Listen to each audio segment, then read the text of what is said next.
Well, good morning. I think it's going to be story time this morning. Just so happens I had to tell this story last night to the guy that is featured in the story, Melvin Montes. I had to tell it to his children last night. He'd called me up, wanted me to tell them. But I believe this one needs to be recorded and put out there for everybody to hear. It was a pretty fun time. But Melvin was at that time just starting to ride motorcycles. And Gary Hornsby and I were just, we were getting him into riding. And it's kind of funny because he worked in an office. He owned a body shop there in Fontana, California. And he'd work in the office all day. It wasn't like he was out there sanding, trucks and painting or anything. He was sitting in the office pushing a pen all day. And I'd go by to pick him up. I said, let's go for a ride. And oh, man, I got to go home and shower first. And I'm like, man, bikers don't shower. We're just crusty old fellas. We just, get on and ride, But I was always teasing him about that. He had to go shower before he could even go for a ride after working in an office all day. I guess he wanted to be fresh. Anyway, so it was, we were coming up on, it was going to be his first long distance ride, of any distance at all. We were going from the San Bernardino, California area down to Ensenada, Mexico, to an orphanage. We did some charity work down there with Pastor Daniel Balacazar. He was pretty well connected with a lot of the orphanages and small churches out throughout the area down there. And we even did some work at the dump site. People actually lived at the dump site at pretty humble surroundings.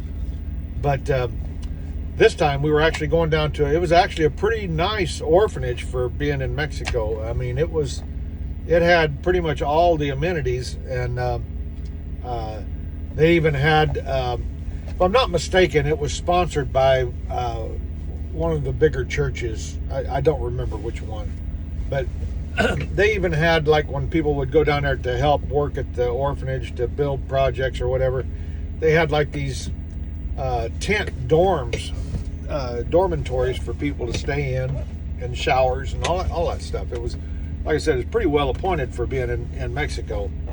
But we went down there to visit with those kids, give them rides on the motorcycles and stuff, and we went down with probably about 25 or 30 guys went down. And it was, from our group, it was only Gary Hornsby, myself, and Melvin. The other guys were part of another group. But anyway, we all went down there and we had a great time, giving the kids rides, and, we sat around the campfire that night. They had a fire pit and stuff, and then we went to bed there in the dormitories and woke up the next morning when old Melvin, he says, I'm not going to shower. I'm going to be like the rest of you nasty bikers, I'm not going to shower today. And I said, all right, But I need to back up a little bit. Our ride down to Mexico, it was in November, and it was like a beautiful spring day. Southern California can be tricky like that. It's kind of like the biker's paradise, though. I mean, you can ride year round down there. And but it was a beautiful day. We were in our t-shirts going down, just had a wonderful ride down. Well, the next day when we wake up, the weather had made a turnaround, or was in the process of making a turnaround. And so Melvin decided he didn't want to shower that morning. He's going to be nasty like the rest of us. And so the other guys that were with us, the other group, they left and went back. They had to go back early. Well, Gary and Melvin and I were going to go over to this little church over in one of the working colonies, 89, working colony 89.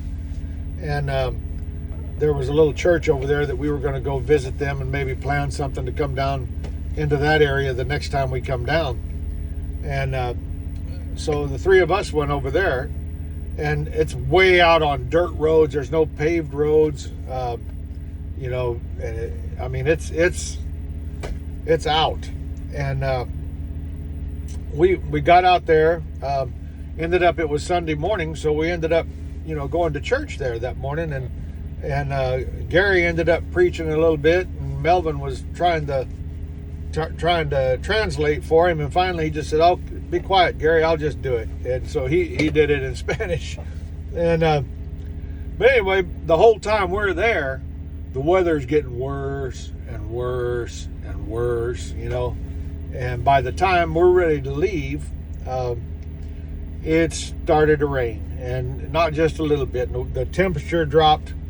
You know, I know everybody says, "Oh, you know, how cold was it?" Well, you know, the cold is different out there. It's not obviously below zero or nothing like that. It ain't snow, but the temperature is different. It's coming right there off the ocean.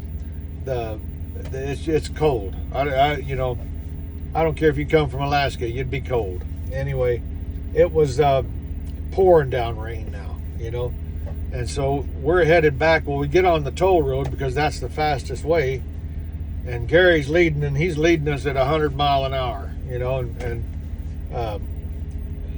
yeah, we're just soaked to the bone. Just, I mean, we'd go through the toll booths, and, you know, they were covered, but, you know, it was still wet in there. And the oil inside inside those places were on, you know, had dripped onto the concrete. Well, you know, of course, we'd slide through there, you know, and, you know, then we'd have to take off again.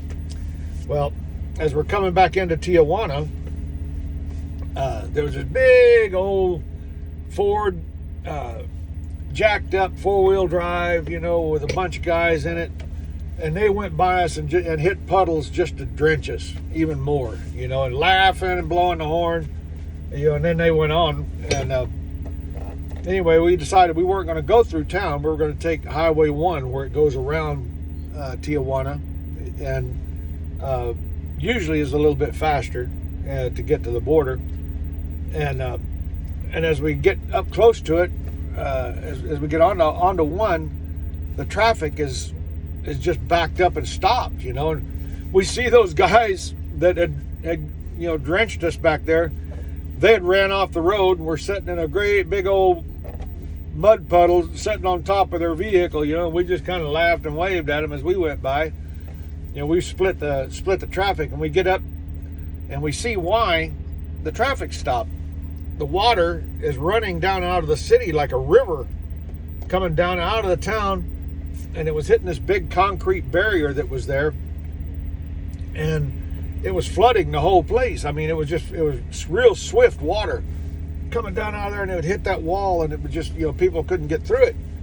Well, we're sitting there, you know, at single file, and, you know, what are we going to do? You know, and I looked at Gary, and you know, Gary says, "Let's go," right? And he nails it, and he bonsais through it. He makes it through, and then me and Melvin go through, and my bike stalls in the middle of that swift running water, right?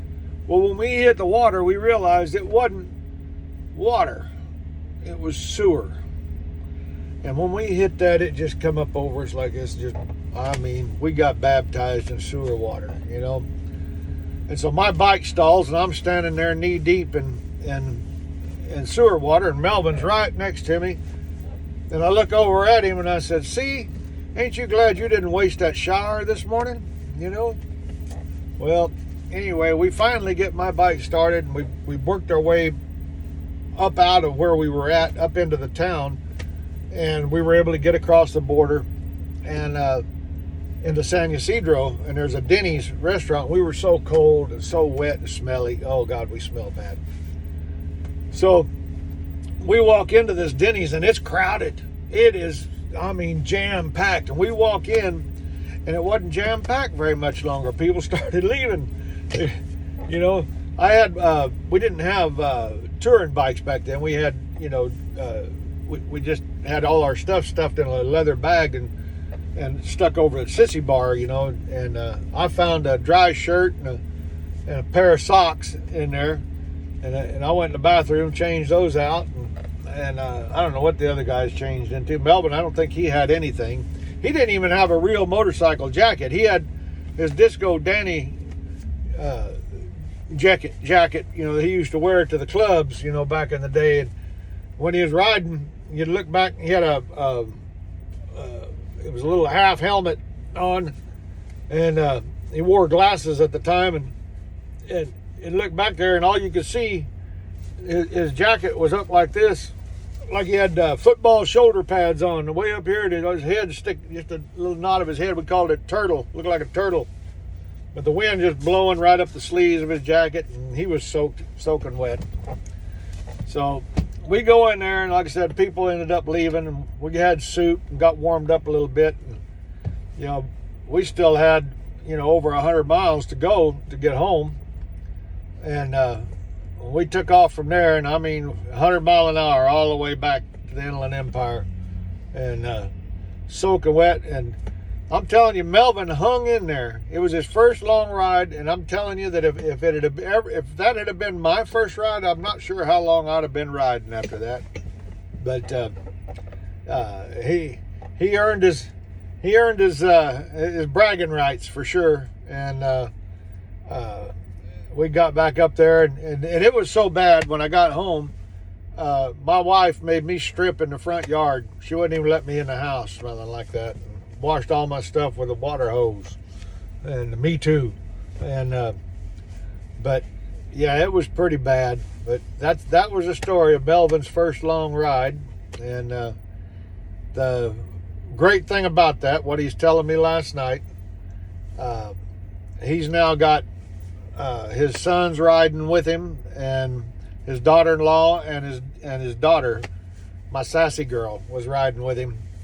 And they all ride their own motorcycles now, and they just went on a long ride over to California from Arizona, and that's what triggered me telling this story to his kids. But yeah, that was quite a trip. I hope you all enjoyed the story, and don't forget to like and subscribe. You get more of this. I play a little music, tell a few jokes, tell some more stories. Share it with your friends.